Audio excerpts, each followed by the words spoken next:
terkait dugaan di pasal 27 ayat 3 maupun pasal 45 junto 45 ayat 3 terkait Undang-Undang ITE dugaan pencemaran nama baik maupun fitnah atas nama pelapor Bapak Ziau Hasanul Hulki, ya, seperti itu, ya. Jadi pada intinya tadi kita diperiksa perdana oleh penyidik, masih sebatas sidik, dan kita juga tadi menyampaikan keterangan-keterangan bahwasannya memang sejauh mana dugaan pencemaran nama baik maupun fitnah ini, seperti itu. Karena di sini juga kita sampaikan klien kami Bu Amalia ini kebenaran yang ada, dan itu adalah suatu fakta notoir yang diketahui dari pelapor sendiri maupun orang umum, seperti itu. Jadi tidak ada suatu pencemaran nama baik atau fitnah. Artinya ya apa yang kami sampaikan itu sesuai dengan kenyataan atau fakta-fakta yang ada di lapangan, seperti itu. Ada tambahan? Ya, kalau sebenarnya ceritanya seperti apa sih? Jadi itu tuh terkait postingan saya di Instagram pada saat saya memposting hasil tes DNA.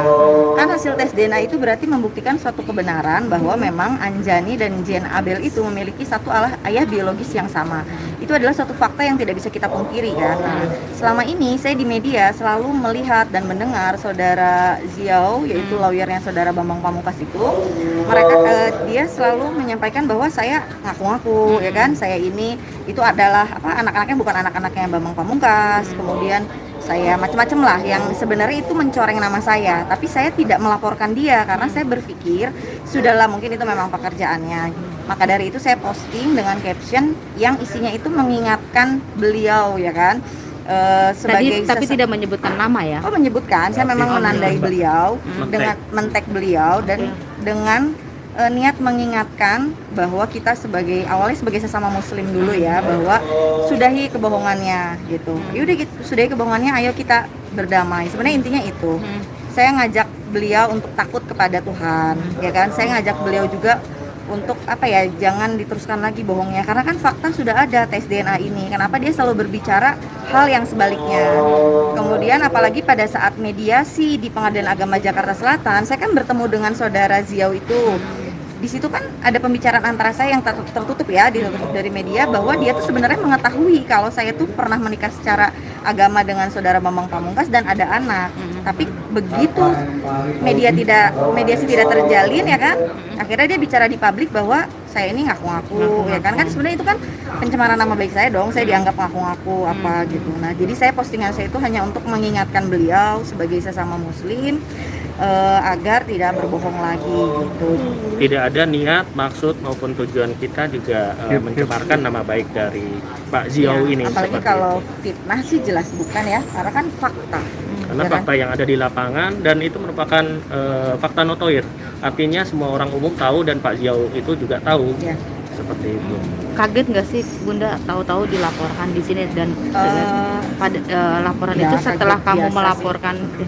Sebenarnya yang saya kagetnya karena ini laporan tuh sudah ada sejak 15 September 2021. Jadi sebenarnya ini mendekati pada saat putusan Pengadilan Agama Jakarta Selatan ya. Jadi saya pada saat membuat laporan di Polda tentang Bambang Pamungkas itu saya belum tahu ada ini.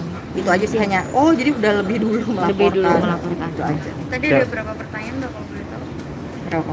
Ada sekitar 10 sampai 13 pertanyaan. Lebih seputar kurang lebih ya. Lebih seputar ke postingan di Instagram itu sendiri. Sama tujuan ya. Sama ya. Tujuan memposting itu tujuan apa? Memposting, niatnya apa memposting seperti itu. Dan kita sudah klarifikasi, artinya sekarang masih dalam batas sidik oleh penyidik di Polresta Kota Depok ini. Ya. Bun, capek nggak sih Bun ngurusin hal kayak begini? Balik lagi. Masa nggak capek? Enggak sih, maksudnya gini, dijalanin aja. Kan tujuan utama saya memang untuk memperjuangkan hak anak-anak saya.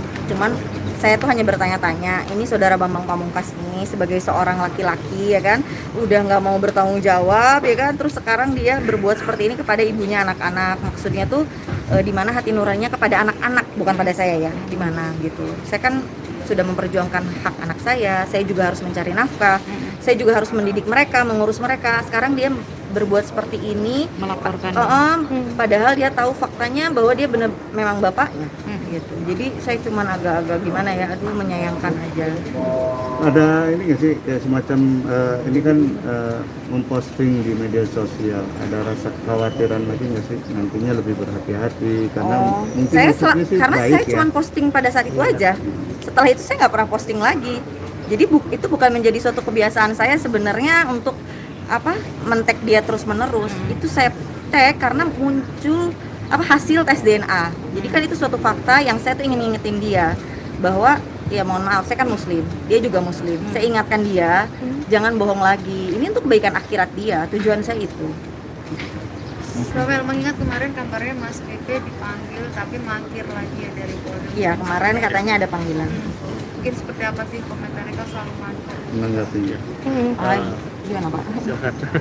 Jadi pada intinya ya sesuai dengan panggilan penyidik seharusnya sebagai warga negara yang baik tentunya kita harus kooperatif memenuhi panggilan penyidik, tentunya seperti itu.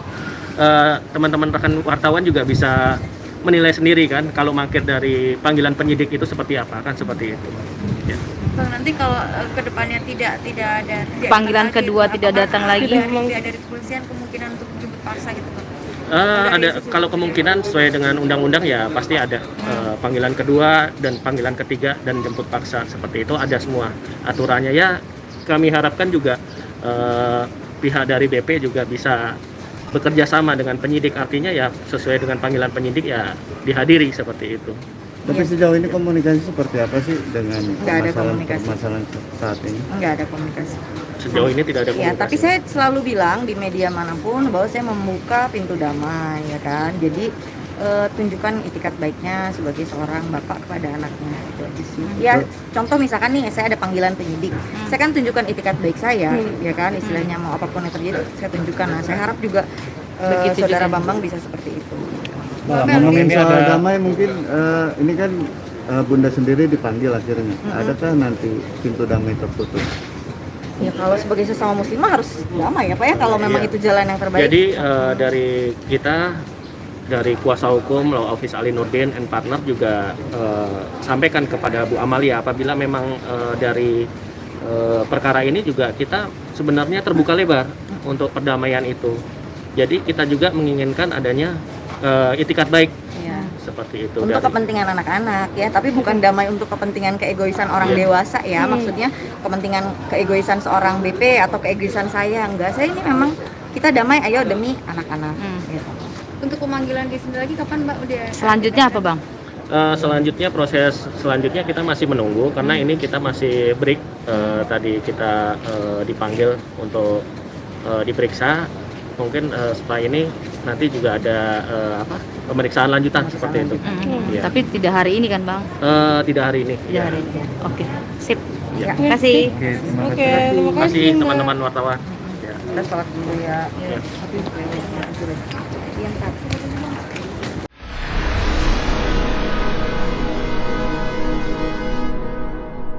Jadi jangan lupa untuk subscribe Cumi Cumi.